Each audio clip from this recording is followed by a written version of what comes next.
What if a simple garbage man pulled off the perfect crime without ever meaning to? When this old man found an old key in the trash, he had no idea it would lead him to 10 million US dollars in hidden cash. But who left it there? And more importantly, would they come looking for it? Richard Barlo never expected his life to change on an ordinary workday. At 64, he had spent decades as a construction worker before chronic back pain forced him into early retirement.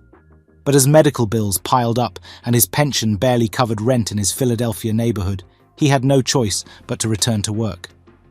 It wasn't glamorous, picking up garbage in the early hours, hauling bins, and dealing with the stench of the city's waste.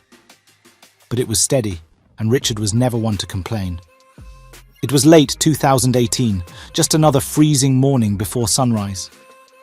Richard had been working his route for a few months, and by now he knew every turn, every dumpster, and even which neighborhoods tossed the worst-smelling trash.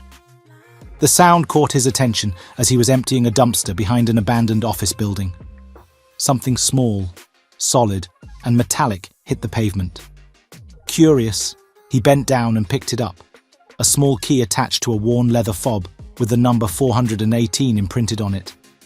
He turned it over in his hands, wondering what it could unlock. He considered tossing it back, but for some reason, he slipped it into his pocket and forgot about it.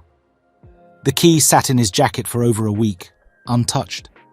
He didn't think much of it until his next day off, when he was clearing out old receipts and loose change from his pockets.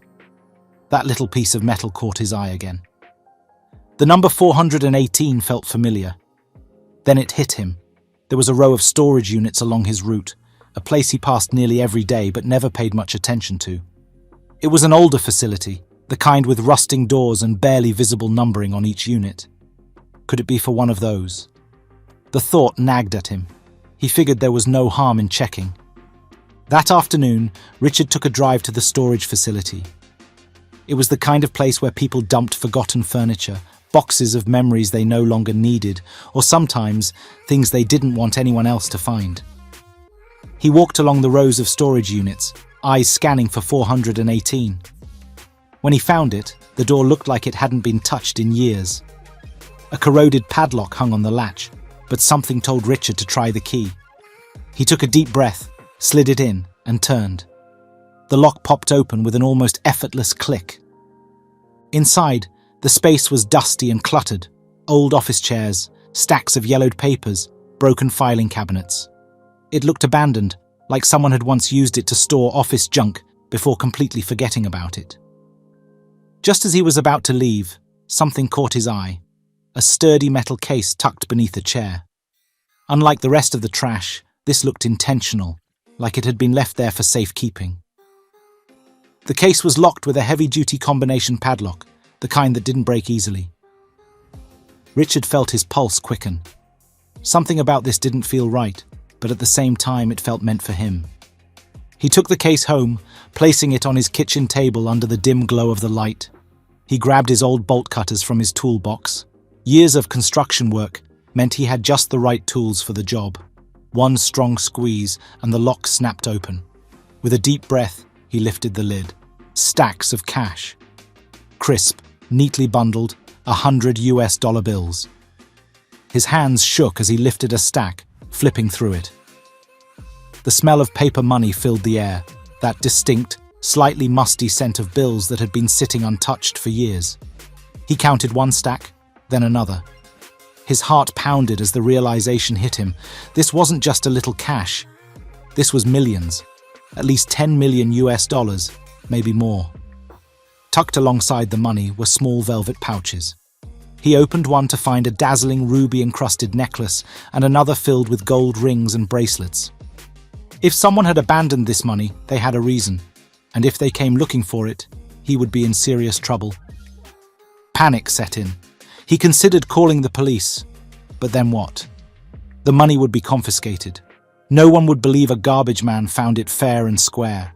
Even if they did, they'd investigate, and investigations always left trails. After hours of pacing, Richard made a decision. He wouldn't take everything. The jewelry? Too risky. If it had been stolen or linked to someone, it could be traced. He packed it all back into the case, locked it with a new padlock, and returned it to the storage unit the next day without any fingerprints. But he kept the cash. Richard knew that blowing through the money too quickly would raise suspicion. He stayed in his same small apartment, drove the same beat-up truck, and even kept working his garbage route for another year. But behind the scenes, he carefully hid the money. For a while, it seemed like he had pulled off the impossible. The months passed, and no one came knocking.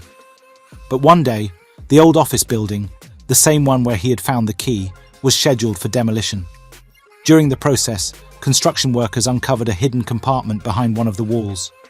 Inside, they found stacks of old documents, financial ledgers, and a list of storage unit numbers. Among them, Unit 418. Police were called, and soon, investigators swarmed the storage facility. They broke into the unit, expecting to find more money or evidence. Instead, they found the case, the jewelry, and most importantly, a brand new padlock that didn't match the old rusted one. But with no surveillance cameras and no official records of the money ever existing, the case hit a dead end.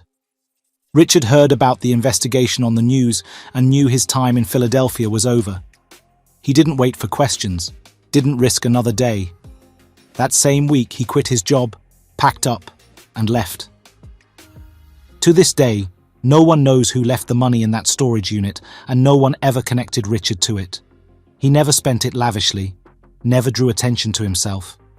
But every now and then, in the quiet of his Montana retreat, he probably still wonders if he really got away with it, or if someone, somewhere, is still looking for their missing millions.